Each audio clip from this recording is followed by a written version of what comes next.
Hey, Happy New Year. Welcome to Et bonne année, bienvenue en 2021.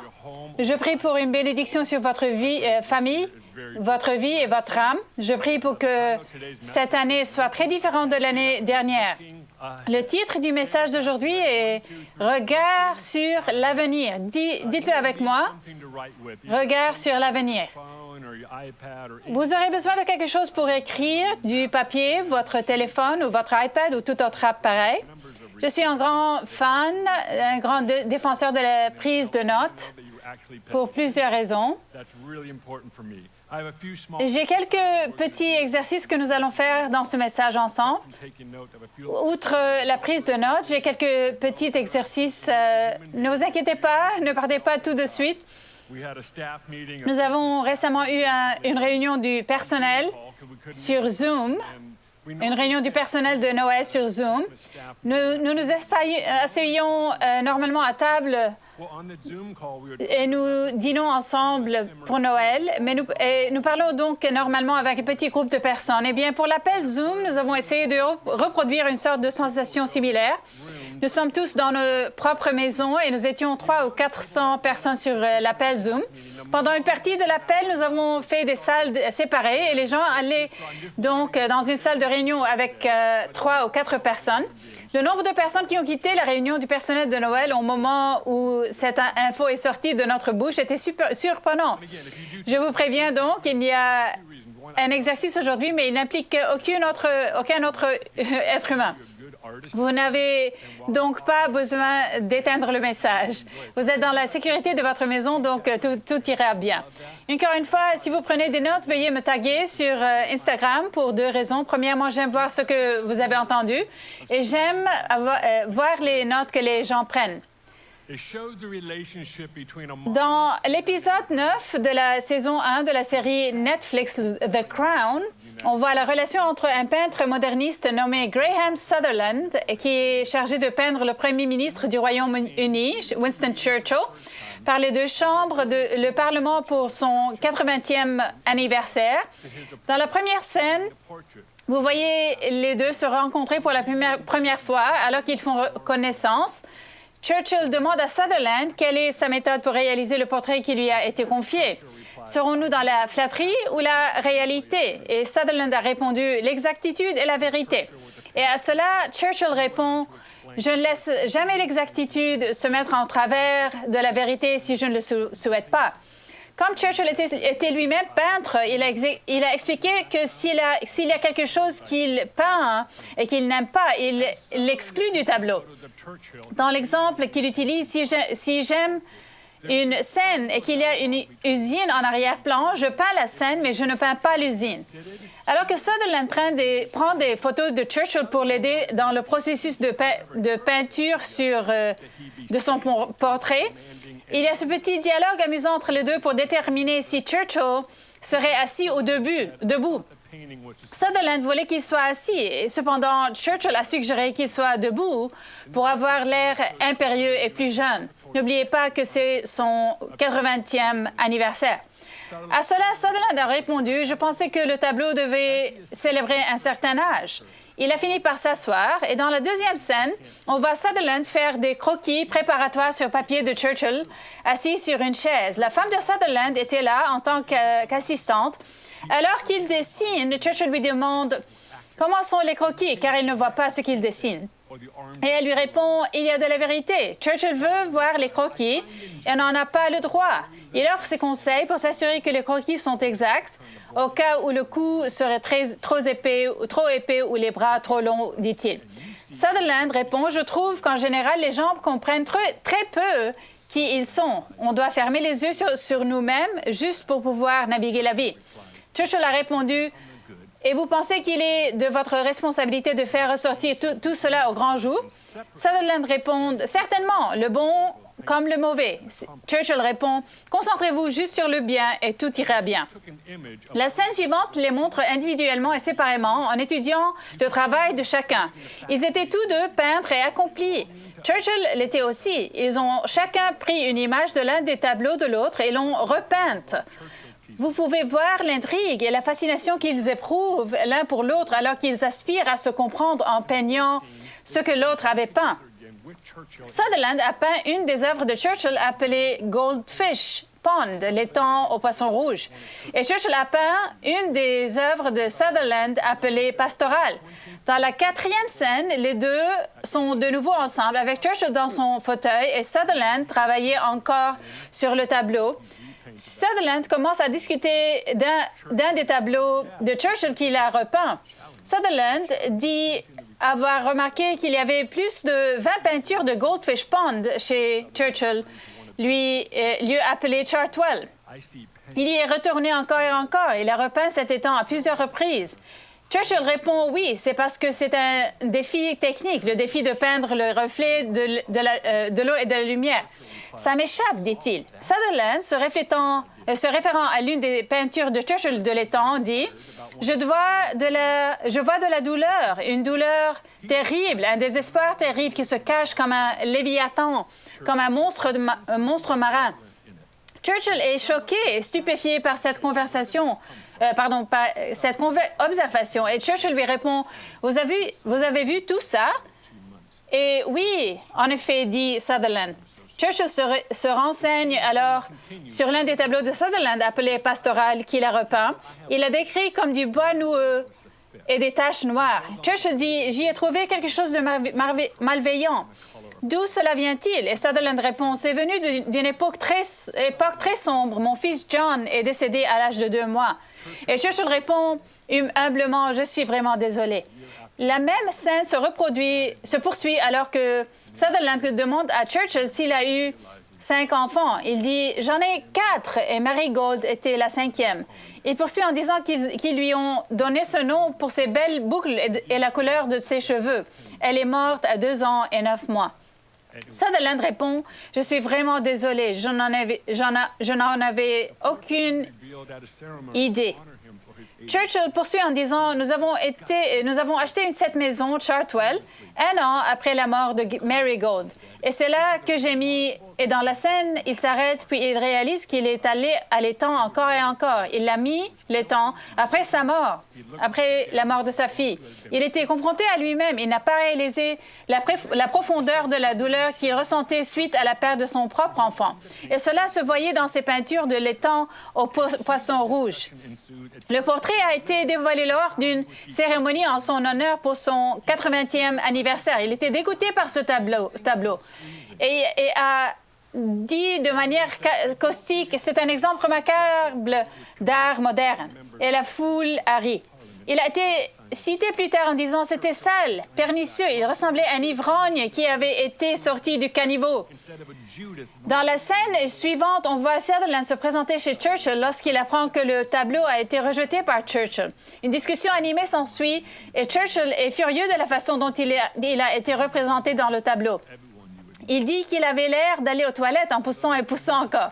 Sutherland déclare « Je ne pense pas qu'il soit sage de le rejeter, car il a été commandé par les membres des chambres réunies du Parlement en signe de respect. » Churchill s'exclame en retour « Eh bien, alors il aurait dû commander un peintre respectueux au lieu d'un Judas brandissant un pinceau meurtrier. » Sutherland a déclaré « J'ai accepté cette commission parce que je vous admire et j'en suis venu à vous admirer encore plus. » Churchill répond rapidement « Faites-vous des monstres de tous ceux que vous admirez? » Sutherland, dans sa tentative de faire amende honorable, a déclaré « Ce n'est pas vindicatif, c'est de l'art, ce n'est pas personnel. » Churchill répond « Vous êtes une âme perdue. » Et Sutherland explique qu'il a partagé les premières esquisses avec la femme de Churchill et qu'elle a déclaré qu'elles sont une représentation fidèle de lui.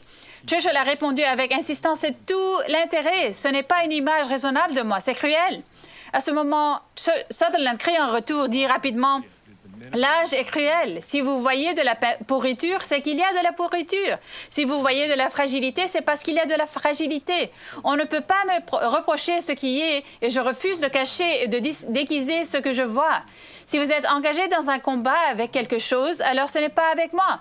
C'est avec votre propre cécité. » Winston s'assied en silence. Il se rend compte qu'il se cache de lui-même et veut que tout le monde voie quelque chose qu'il n'est pas.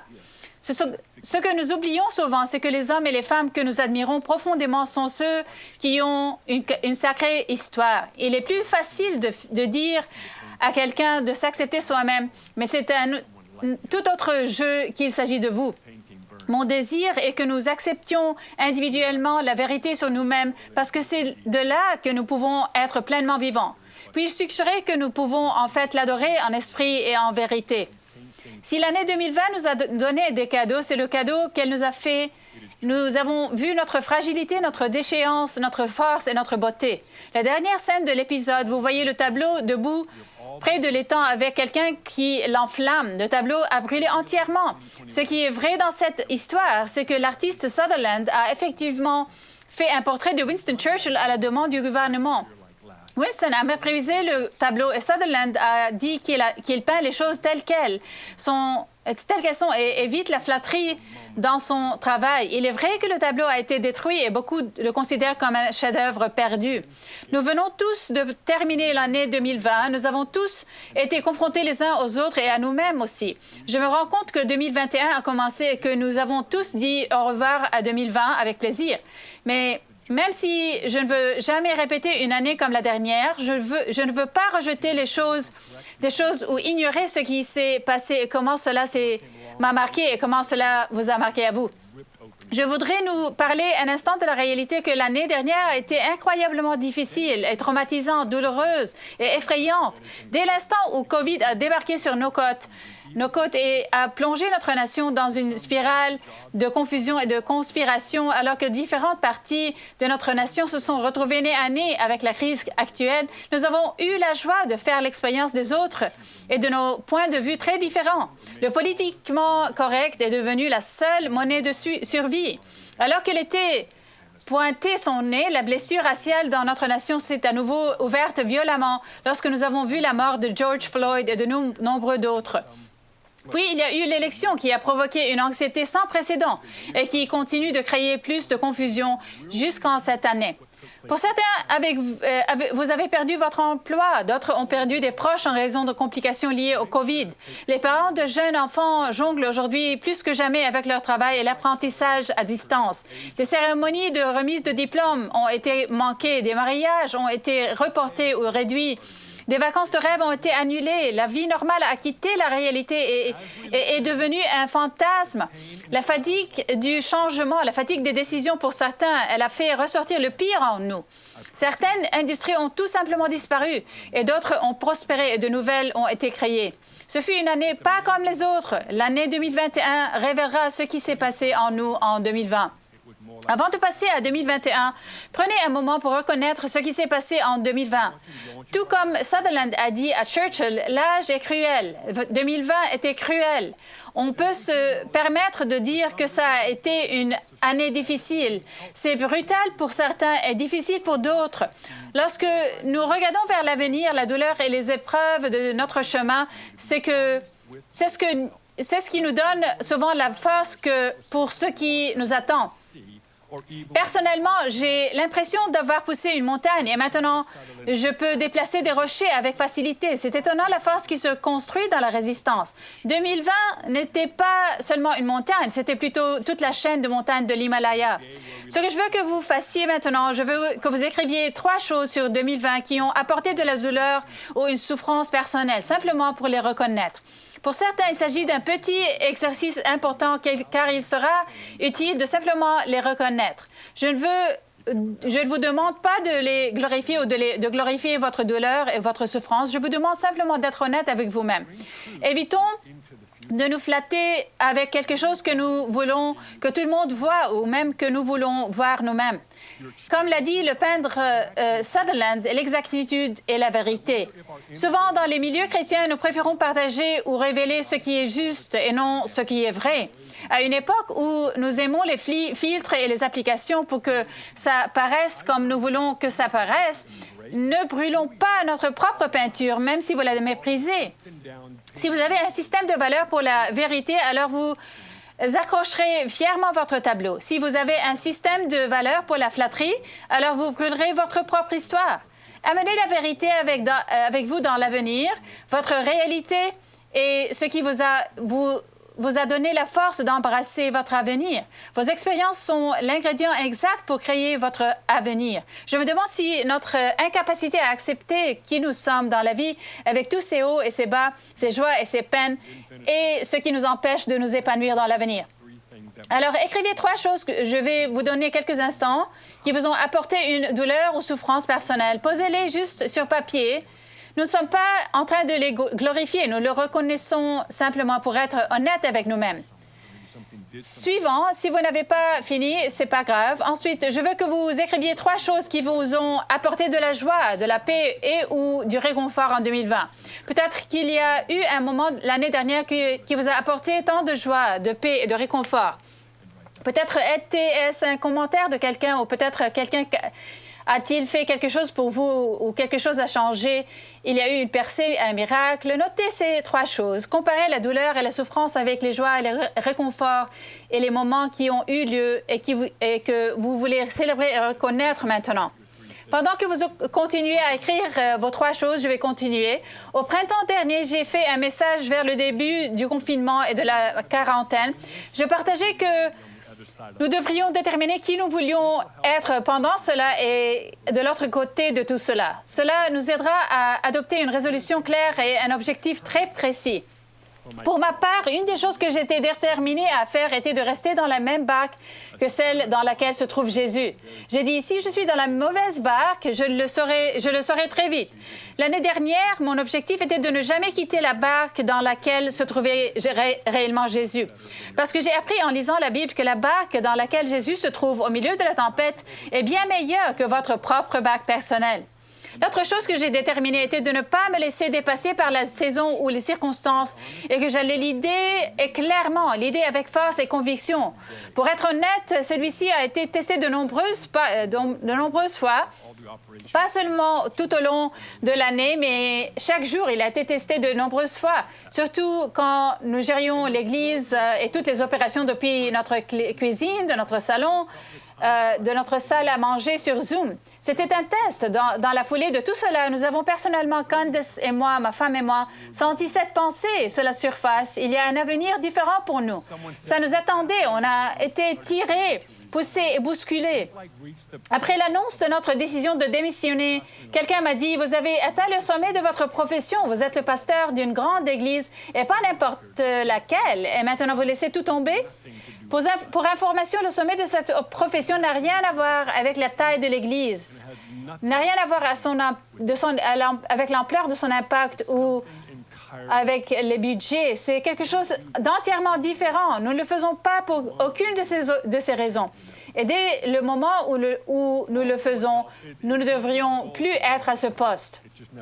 De plus, ce qui aide, c'est que ça n'a jamais été un but d'être à ce poste. Cependant, c'est une fois que qu'on nous a confié ce poste, c'était à ce moment-là que nous sommes tombés amoureux de ce mandat et que nous y sommes entièrement consacrés. Je n'ai aucun regret sur l'étendue de mon investissement passé et présent. Ma femme dirait exactement la même chose. L'un de mes plus grands honneurs, en dehors du fait d'être mariée à ma femme et d'avoir nos 2 filles, était d'être pasteur de cette Église. Cependant, nous pouvions tous les deux sentir que quelque chose bougeait et nous le soupçonnions. Et c'était quelque chose peu évasif à ce moment-là. Je dirais que quelque chose nous entraînait vers un avenir différent. En même temps que cela se produisait, on se rendait compte qu'il restait des choses à faire ou, pour mieux dire, une vision inachevée. J'en avais entendu parler, mais je n'en avais jamais fait l'expérience à ce degré. C'est lâcher prise sur les rêves et la vision d'un lieu et d'un peuple. On ne se rend pas compte à quel point on est impliqué jusqu'à ce qu'on décide de s'en aller. Lâcher prise d'une vision inachevée est un véritable combat. Ça fait maintenant partie de ma peinture. Ça a été un processus de deuil comme aucun autre. En dehors du décès d'un ami, d'un membre de la famille ou d'un être cher, c'est un autre niveau de deuil que je n'ai jamais connu auparavant. Ça a été un processus de deuil. D'une certaine manière, cela m'a surpris de voir à quel point c'était profond et ça l'est encore. Les appels et les destinées sont intéressants, n'est-ce pas?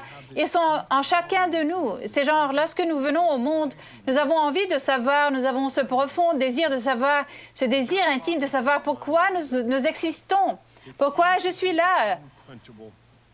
Et quand cette pensée vous vient à l'esprit quand vous êtes enfant, ça semble être cette soif insatiable. Au fur et à mesure que nous avançons dans la vie, nous avons un aperçu de la raison de notre existence. Et nous avons des moments du genre, « Oh, la voilà, la voilà ». Et nous en avons envie, nous y aspirons. Et quand on la trouve, c'est tellement excitant personnellement et c'est tellement excitant de le voir dans les autres. Lorsqu'ils ont un aperçu de la raison de leur existence, ils s'y lancent pleinement. C'est ainsi que nous sommes façonnés en tant qu'humains. En fait, toute personne qui ne s'enthousiasme pas pour leur raison d'être me dit qu'ils ne sont plus en vie. C'est un moment fort qui se produit lorsque vous vous y lancez à fond. Ce que nous faisons engage la totalité de nous, notre identité, nos émotions, notre esprit, notre être entier. Je sais qu'on dit qu'il ne faut pas trop s'occuper de son identité dans ce qu'on fait, mais je crois aussi que ce que nous faisons doit être l'expression de ce pourquoi Dieu nous a créés. Pour que quelque chose vous saisisse pleinement, elle nécessite tout ce que vous êtes. Il ne s'agit peut-être pas de savoir si votre identité doit être liée à ce que vous faites, mais plutôt de savoir quand il est temps de lâcher prise et de passer à autre chose. Vous pouvez en fait la reconnaître et la suivre. Cela me rappelle un verset des Hébreux, chapitre 12, versets 1 et 2. Il dit, Nous donc aussi, puisque nous sommes entourés d'une si grande nuée de témoins, rejetons tout fardeau et le péché qui nous enveloppe si facilement et courons avec persévérance l'épreuve qui nous est proposée. Faisons-le en grand, gardant les regards sur Jésus qui fait naître la foi et l'amène à la perfection. En échange de la joie qui lui était réservée, il a souffert la croix en méprisant la honte qui s'y attachait. Et il s'est assis à la droite du trône de Dieu. J'ai récemment déclaré qu'il y a quelques dimanches que nous lâchions prise sur les certitudes et devenions amis avec l'incertitude. Que faire alors? Je ne peux pas m'empêcher de me demander si beaucoup d'entre nous se demandent ce que sera la suite de leur propre vie, surtout après 2020. Que ce soit quelque chose de similaire à notre processus ou que ce soit quelque chose de plus interne et que Dieu veuille que vous vous débarrassiez de l'ancien pour passer au nouveau. Ce que je sais dans cette vie, c'est que regarder vers Jésus et restera le point central.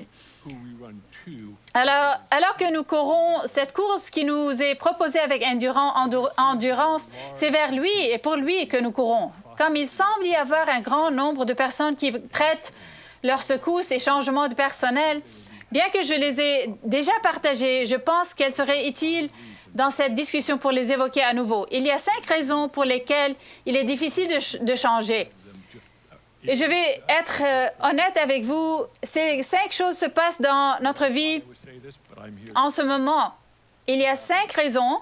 Nous savons tous que le changement est difficile, mais souvent, nous ne savons pas pourquoi il est difficile. La première raison est économique. La première raison. L'économie est l'une des raisons les plus difficiles à changer lorsqu'elle affecte votre économie personnelle, qu'il s'agisse de votre salaire, de vos finances, etc. C'est assez simple à comprendre. La deuxième raison est la position politique. Souvent, quand on s'est engagé dans quelque chose, on acquiert une certaine influence. On gagne en pouvoir et en autorité. Et ce n'est pas tout à fait mauvais. Cela vient en fait avec le territoire parce que vous avez consacré votre vie à quelque chose et vous obtenez de l'influence et de l'autorité. Vous pouvez faire bouger les choses, vous pouvez prendre des décisions que personne d'autre que vous ne peut prendre. Parfois, nous ne changeons pas dans la vie parce que nous ne voulons pas abandonner cette position. Nous l'aimons tellement que nous ne sommes pas prêts à la laisser partir. Une troisième raison est l'identité personnelle. Celle-ci est délicate dans le sens où notre identité est tellement enveloppée dans ce que nous faisons que nous ne voulons pas lâcher prise.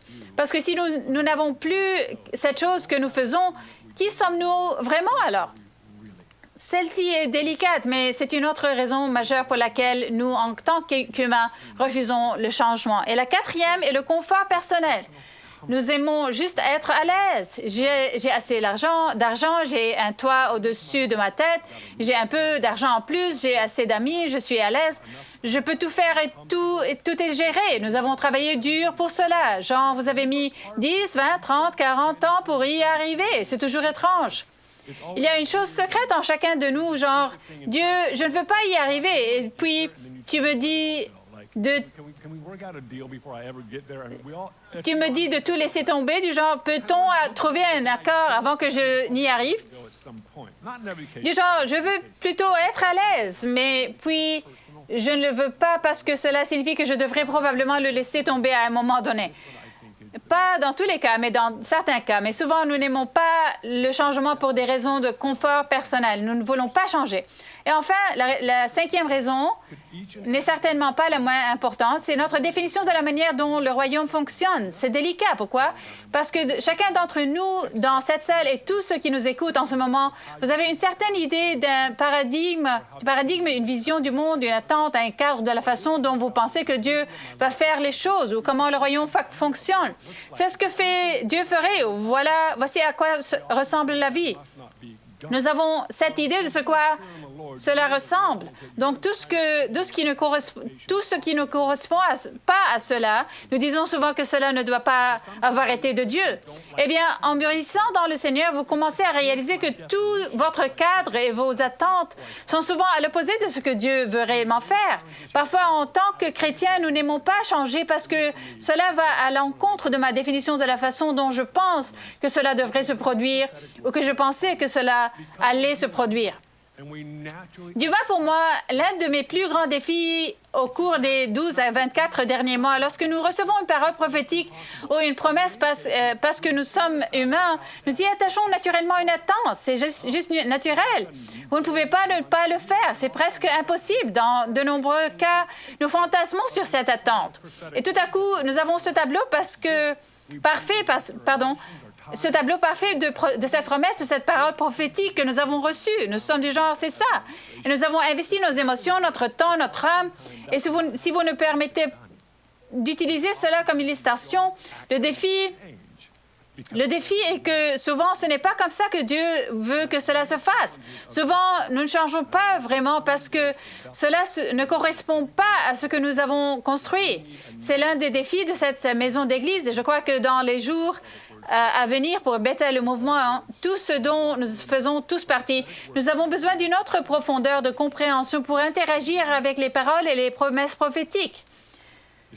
Mais les paroles prophétiques n'ont jamais été destinées à vous piéger et à vous donner l'impression que vous ne pouvez pas, que vous ne pouvez rien faire. Ce n'est même pas dans mes notes, mais je vais le dire. Un leader très connu et très respecté est venu me voir il y a presque un an. Il a dit, « Eric, je ne comprends pas une chose à propos de votre culture. Tout le monde a tant de paroles prophétiques, mais pourtant, ils ne font rien. » Et j'ai dit, je n'y avais jamais pensé. Et je me souviens, j'ai déposé la personne et nous sommes partis chacun de son côté. Et j'étais juste très troublée, mais plus intriguée par cette déclaration. Cela m'a frappée d'une certaine manière et j'ai réalisé, oui, il y a une partie de notre dynamique ici qui doit mûrir et aller un peu plus loin dans la compréhension. Je pense que parfois, nous avons tellement envie de la prophétie, mais si nous n'en faisons rien, tout ce que nous avons fait, c'est de nous mettre en appétit pour une idée. Je veux juste dire ceci pour le compte rendu. Je pense qu'il est important que celles-ci deviennent des activistes dans notre vie. Elles ne deviennent pas des prisons dans notre vie. Elles ne deviennent pas des boîtes dans lesquelles nous devons rester, car si nous sortons, nous risquons d'être en dehors de la volonté de Dieu. Je comprends qu'il y a plusieurs couches à cela, il y a une nuance à cela, tant de questions. Je veux sentir une élévation dans cette salle seule. Et il y a des questions, et qu'en est-il de cela? Il y a tellement de scénarios. Mais permettez-moi de faire une déclaration générale et de dire ceci. Nous devons comprendre que les promesses de Dieu sont destinées à nous libérer et non à nous piéger. Et je crains que certains d'entre nous soient immobiles parce qu'ils ont peur de prendre une mauvaise décision. Et si 2020 nous a donné quelque chose, c'est bien qu'elle a bouleversé les choses. Je ne veux pas dire par là que nous devons tous partir maintenant ou quitter. Je n'implique pas du tout cela, mais nous devrions tous nous diriger vers à venir, quel qu'il soit et quand et comment qu'il soit. Soyons donc vraiment conscients que parfois notre définition de fonctionnement du royaume n'est pas la définition de Dieu, mais notre définition personnelle. Parfois, la nostalgie d'une âme qui peint le tableau qui dit « c'est comme ça que je veux que ça se passe, Dieu m'a appelé à cela ». Donc, mon âme essaie de peindre ce tableau autour de ça. Et nous devons comprendre que l'une des raisons les plus difficiles pour nous de changer est simplement que notre définition du fonctionnement du royaume ne correspond pas à la réalité du fonctionnement du royaume. D'accord? Maintenant, si vous voulez bien ouvrir vos Bibles au Colossiens chapitre 3, nous allons lire des parties de ce chapitre. Colossiens chapitre 3, un de mes amis m'a dit « Colossiens 3 est ton chapitre » et Psaume 84 est ton chapitre aussi. J'ai donc vécu religieusement ces deux chapitres tous les matins, tous les soirs, et en les lisant. Mais je veux parler de Colossiens 3 aujourd'hui. Lisons le verset 1. « Si donc vous êtes ressuscités avec Christ, recherchez les choses d'en haut, où Christ est assis à la droite de Dieu. Attachez-vous aux réalités d'en haut et non à celles qui sont sur la terre. En effet, vous avez connu la mort. » Dites-le avec moi. En effet, vous avez connu la mort et votre vie est cachée avec Christ en Dieu. Je voudrais juste concentrer sur 7 mots. En effet, vous avez connu la mort. Cela peut être trivial pour ceux qui sont nouveaux dans la foi chrétienne, mais l'essence de notre foi en Dieu est qu'il a pris chair en tant qu'humain et est mort sur la croix. Et qu'il est ressuscité d'entre les morts et s'est remonté vers le Père. Lorsque nous mettons notre foi en Jésus, nous mourrons. Et c'est ce que dit l'écrivain, car vous êtes morts. Quand vous avez dit oui à Jésus, vous n'avez pas simplement continué à tel quel. Il fallait d'abord mourir. Et lorsque vous lisez le reste de l'Écriture, il parle de votre vieil homme, de votre ancienne création qui meurt et vous devenez une nouvelle création. Ainsi, nos vies en dehors de lui meurent. Elles se terminent. Ensuite, par la puissance de la mort et de la résurrection de Jésus, nous devenons une nouvelle création et maintenant notre vie en lui commence. C'est pourquoi je tiens à souligner ceci. Peu importe le nombre de fois cette année, vous avez besoin d'un rappel. Ce n'est pas quelque chose que vous savez une fois et vous êtes bon pour la vie. Il faut se rappeler car nous sommes des humains. Nous avons juste besoin de rappel. C'est pourquoi nous aimons ces alarmes et notifications sur nos téléphones. Nous voulons nous assurer de ne pas oublier les choses. Et cela, c'est l'une de ces choses. Pour moi, je dois me rappeler que ce n'est pas ma vie, mais c'est la sienne. Il n'a pas rejoint ma vie, mais je suis mort et j'ai rejoint sa vie. C'est une perspective très différente sur la vie. Que ce qui est à moi est en fait à lui. Et si je m'accroche à quelque chose, mon plan de ma vie, ou une vision inachevée, ou ce que je pleure actuellement, toutes ces choses, je me rends compte, ce ne sont pas les miennes, elles sont les siennes. Parce que je suis mort en Christ. Ce n'est pas seulement un contexte éternel, c'est aussi un contexte très présent maintenant que ma vie est morte quand je lui ai dit oui. Maintenant, je fais finalement de mon mieux pour le suivre parce que ma vie est maintenant en lui et c'est là qu'elle commence vraiment. Passons maintenant au verset 8. « Mais maintenant, renoncez à tout cela, à la colère, à la fureur, à la méchanceté, à la calomnie, aux grossièretés qui pourraient sortir de votre bouche.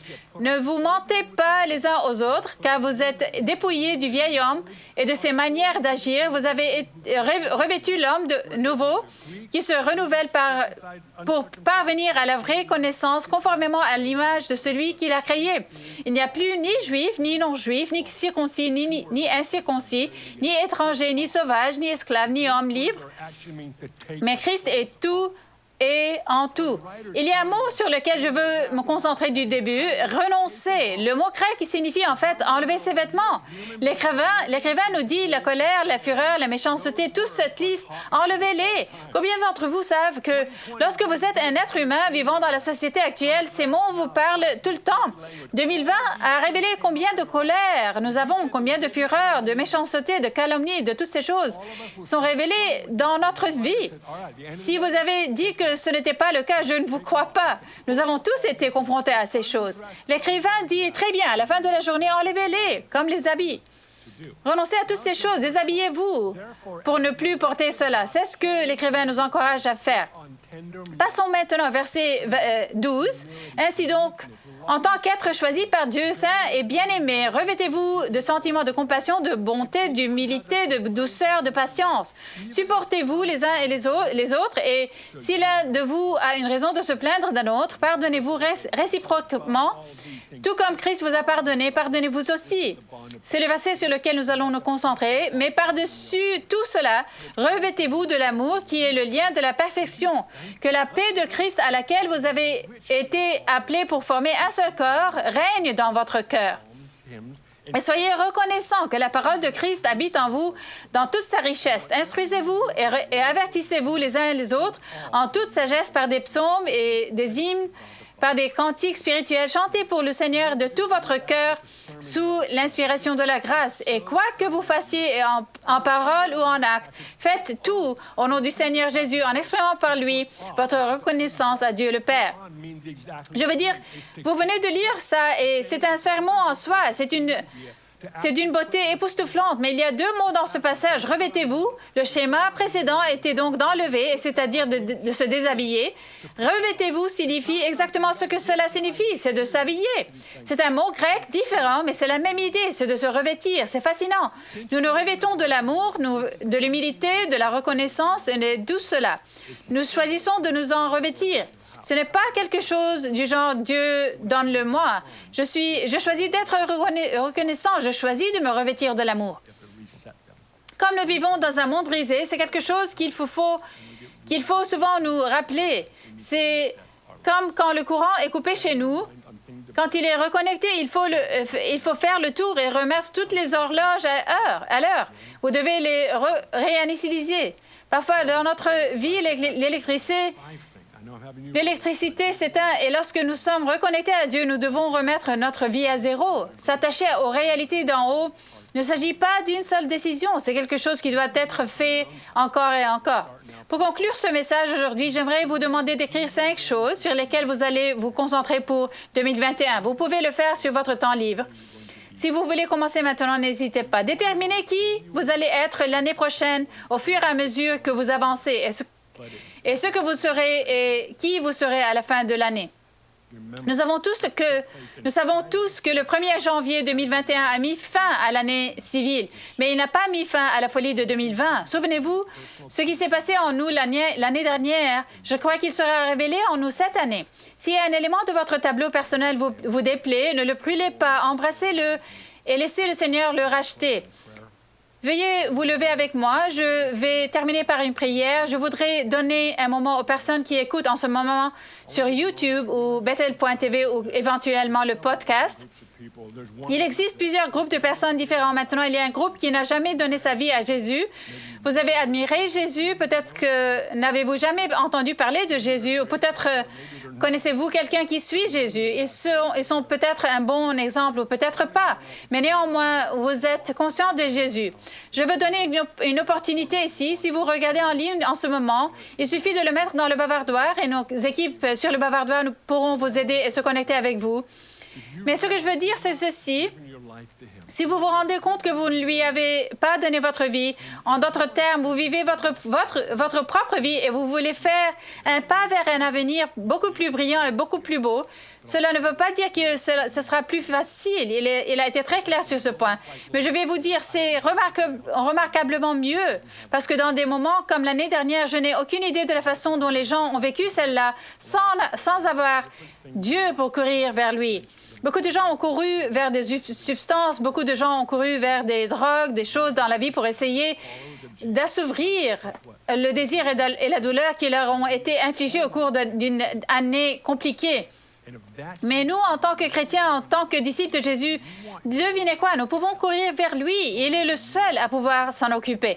Si c'est vous et que vous n'avez jamais abandonné votre vie à Jésus et que vous voulez que votre vie meure pour que votre nouvelle vie puisse commencer en lui. Alors maintenant, sur le bavardoir, dites simplement, c'est moi, je veux abandonner ma vie à Jésus. Dites quelque chose de très proche de cela et nos équipes en ligne vont prier avec vous. Ensuite, je veux juste encourager le reste d'entre nous.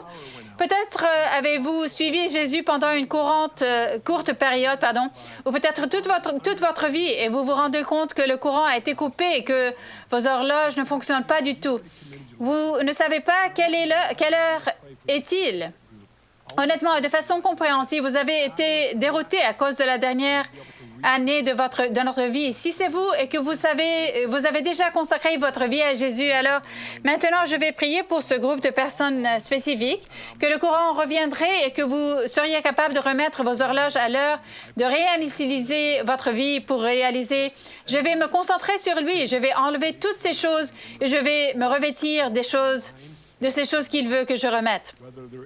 Alors, Père, au nom de Jésus, je prie pour tous ceux qui nous écoutent en ce moment, quel que soit l'espace ou le lieu où ils se trouvent, dans leur propre âme, dans leur propre esprit, dans leur vie, qu'ils soient dans un désespoir absolu ou qu'ils se portent bien, ou qu'ils se portent à merveille.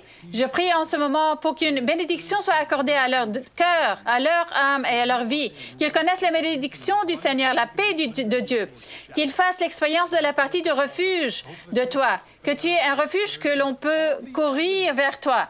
Nous pouvons être à l'ombre de tes ailes. Je prie pour tout le désespoir, la détresse, le découragement, toutes les preuves de l'obscurité. Je prie pour que ta lumière brille davantage dans leur vie en ce moment, que ta lumière perce leur obscurité personnelle en ce moment. Je prie pour que nos cœurs se tournent vers toi, que nous puissions nous attacher à toi. Chaque jour, nous choisissons en tant que corps, en tant que communauté de personnes, de renoncer et d'enlever ces choses et de nous revêtir de l'amour. 2021 sera une année où nous nous revêtons de l'amour. Je vous bénis au nom du Seigneur. Je prie que vous passiez un excellent reste de l'année. Soyez bénis et passez une très, très bonne semaine.